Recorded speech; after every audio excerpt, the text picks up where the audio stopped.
BJP Trinamool দুজনেই নজর ঘোরাতে চাইছে শুধু হিন্দু মুসলমান ঘাট। মুখ্যমন্ত্রী দিয়ে গেছেন মুর্শিদাবাদে, এদিকে মৃত যারা সেই অরবিন্দ দাস তার পরিবারকে নিয়ে এখন বিজেপি রাজনীতি করার চেষ্টা করছে। ফৌজি যে বিধবা তাকে যেভাবে অপমান করেছে, অপদস্থ করছে, এতে বিজেপি তৃণমূল রাজনীতি পুরো স্পষ্ট।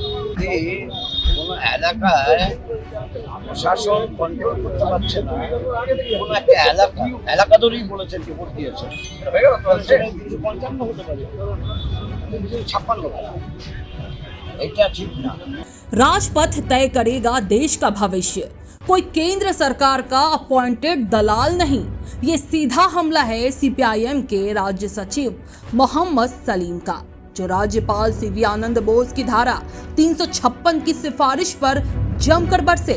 5 मई को महान दार्शनिक कार्ल मार्क्स की 208वीं जयंती है। कोलकाता के धर्मतल्ला में मार्क्स की मूर्ति पर माल्यार्पण कर उन्हें श्रद्धांजलि दी गई। मौके पर वाम मोर्चा चेयरमैन विमान बोस, सीपीआईएम राज्य सचिव मोहम्मद सलीम और अन्य नेता मौजूद थे। लेकिन कार्यक्रम केवल श्रद्धांजलि तक सीमित नहीं रहा, मंच तीखे हमलों का बन गया। राज्यपाल की 356 सिफारिश पर बोलते हुए सलीम ने कहा, कोई गधा, बैल या मवेशी बंगाल की समस्या का समाधान नहीं कर सकता। बंगाल की तकदीर बंगाल के लोग ही तय करेंगे। मोहम्मद सलीम ने ममता बनर्जी और शुभेंदु अधिकारी को जमकर घेरा। उन्होंने कहा, लाश की राजनीति चल रही है, पैसा देकर राजनीति खरीदी जा रही है। तृणमूल और बीजेपी एक ही सिक्के के दो पहलू हैं। उन्होंने मुर्शिदाबाद की हालिया हत्या को लेकर कहा, ये साजिश है और इसकी न्यायिक जांच होनी चाहिए। क्या राज्य की खुफिया एजेंसियों को पहले से जानकारी थी? मोहम्मद सलीम ने आरोप लगाया कि पश्चिम बंगाल में आज जो कुछ हो रहा है वो 60 से 70 के दशक की याद दिलाता है।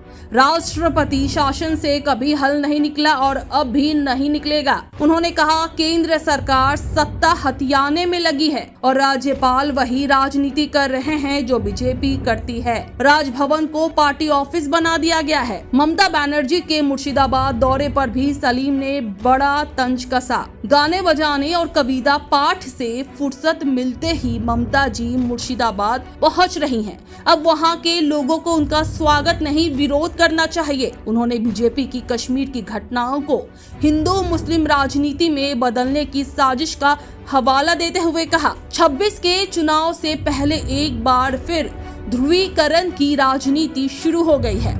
मंदिर मस्जिद गुरुद्वारा राजनीति করে এই অবস্থা তৈরি করেছে, তার উপর দাঁড়িয়ে সব কিছু ছেড়ে তার কবিতা লেখা, গান গাওয়া, নাচ করা করে এতদিনের সময় পেয়েছে।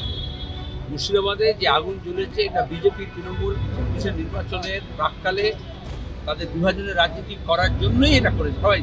যেখানে চাকরি চুরি, দুর্নীতি, আর্জিকরের ঘটনা, তারপর হচ্ছে রাজ্য জুড়ে অশান্তি এবং মানুষের জিনিসপত্রের দামের দুর্বিষহ অবস্থা, ওইগুলো থেকে বিজেপি তৃণমূল দুজনেই নজর ঘোরাতে চাইছে শুধু হিন্দু মুসলমান ঘাট।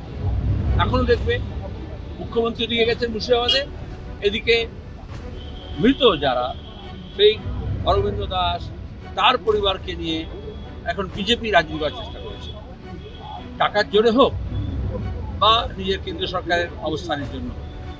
আমরা কাশ্মীরেও তাই দেখেছি, পুলওয়ামায় যে দুষ্কৃতী, যে সন্ত্রাসবাদী হামলা করলো তাকে ছেড়ে দিয়ে কীভাবে ধর্মনিরপেক্ষ শক্তিকে আক্রমণ করা যায় সেই চেষ্টা করেছে।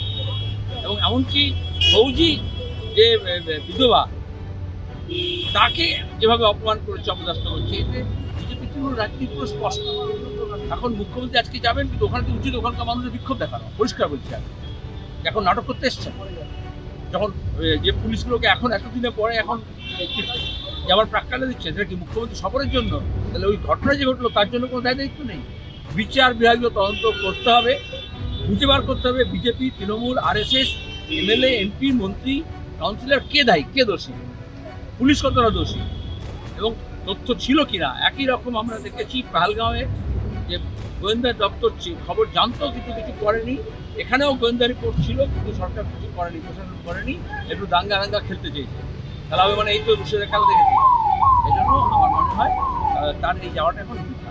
এখন ভাঙা ডিমে তা দিয়ে কিনে অমলেট বানাতে পারবে। राज्यपाल की 356 सिफारिश पर वाम फ्रंट चेयरमैन विमान बोस ने भी दो टूक कहा।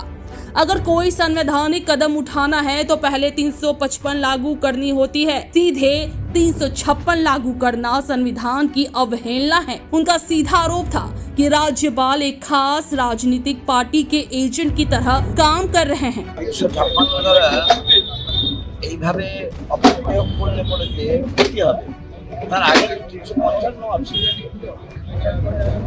যদি কোনো এলাকায় প্রশাসন কন্ট্রোল করতে পারছে না, কোনো একটা এলাকা ধরেই বলেছেন রিপোর্ট দিয়েছেন, 355 হতে পারে, 356 হবে। এটা ঠিক না।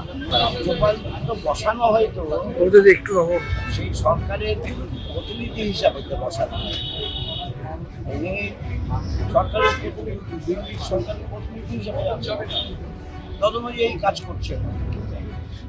এই তো क्या बंगाल की राजनीति फिर उसी पुराने ध्रुवीकरण के रास्ते पर है? क्या लाशों पर सौदेबाजी और राजभवन की सियासत 2026 का रास्ता तय करेगी? अब फैसला जनता के हाथ में है। Bureau report, super news 24।